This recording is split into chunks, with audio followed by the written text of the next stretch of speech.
warahmatullahi wabarakatuh. Halo semuanya, perkenalkan nama saya Petri Yulianda dari Prodi D3 Keperawatan Poltekkes Kemenkes Pangkal Pinang. Di video kali ini saya akan melakukan penyuluhan tentang penyakit diabetes mellitus. Mau tahu penyakit diabetes mellitus? Yuk simak video berikut. Waalaikumsalam. Selamat siang Ibu. Siang. Perkenalkan, saya Petri Yulianda, mahasiswa D3 Keperawatan Poltekkes Kemenkes Pangkal Pinang. Di sini saya izin melakukan penyuluhan kepada Ibu. Silakan masuk. Iya Bu, makasih. Izin Ibu, di sini saya akan melakukan penyuluhan kepada Ibu tentang penyakit diabetes mellitus. Sebelumnya, Ibu tahu nggak Bu, diabetes mellitus itu apa? Nggak tahu. Nah, diabetes mellitus adalah penyakit kronis yang ditandai dengan kadar gula darah yang tinggi. Biasanya disebut dengan penyakit gula atau kencing manis. Nah, diabetes mellitus ini terbagi menjadi dua tipe Ibu. Ada tipe 1 dan tipe 2. Nah, diabetes tipe 1 ini adalah gangguan autoimun yang disebabkan oleh sel-sel yang memproduksi hormon insulin di dalam pankreas. Akibatnya, tubuh kekurangan hormon insulin.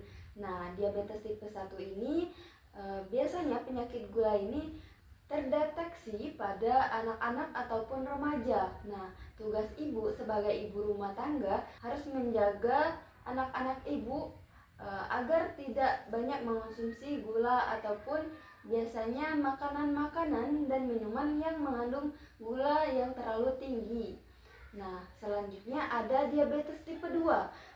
Nah, penyakit diabetes tipe 2 ini merupakan jenis yang paling umum terjadi, terutama pada orang dewasa yang berumur 30 tahun ke atas. Nah, penyebabnya pola hidup yang tidak sehat.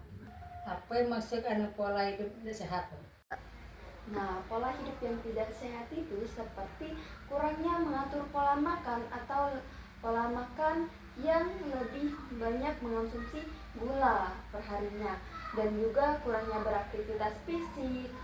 Ibu selalu misalnya lebih banyak stres dibanding refreshing dan lebih mengonsumsi minuman-minuman yang beralkohol.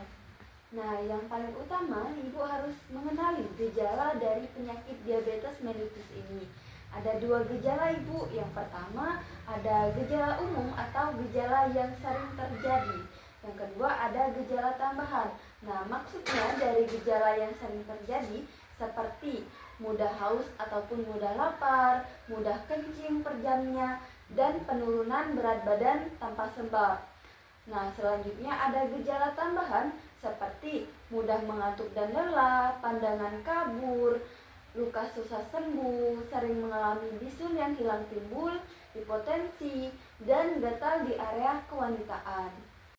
Bagaimana cara mencegah?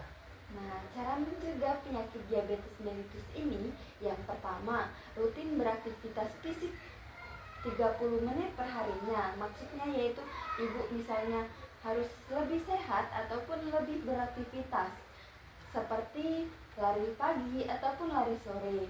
Selanjutnya ada makan makanan yang sehat ataupun makan makanan yang teratur seperti mengonsumsi 3-5 porsi buah ataupun sayuran perharinya, dan menghindari ataupun mengurangi konsumsi gula ataupun lemak jenuh. Ya, ibu harus banyak mengonsumsi air putih perharinya, melakukan pengecekan gula darah secara teratur, mempertahankan berat badan ideal, mengelola stres, dan hindari merokok ataupun minuman yang beralkohol. Nah, diabetes mellitus ini pada anak ataupun remaja bisa berdampak pada gangguan fungsi ginjal, merusak otak, dan gangguan kesadaran.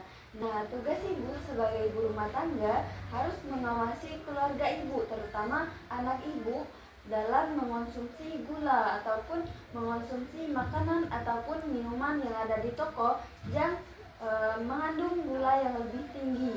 Nah, kalau sudah terdiagnosis penyakit diabetes ini, yang harus dilakukan yaitu yang pertama, mengikuti penyuluhan tentang penyakit diabetes.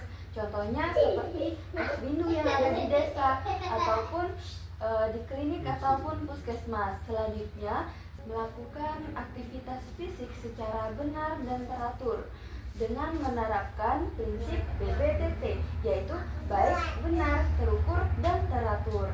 Nah, selanjutnya yaitu mengonsumsi obat-obat yang telah dianjurkan oleh dokter dan memonitoring kadar gula darah ibu yang telah diarahkan oleh dokter.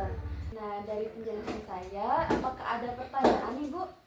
Tidak, terima kasih informasinya. Nah, kalau tidak ada pertanyaan, saya permisi dulu ya, Ibu. Terima kasih atas waktu Ibu dan maaf mengganggu aktivitas Ibu. Silakan. Ya, baik, terima kasih, Ibu.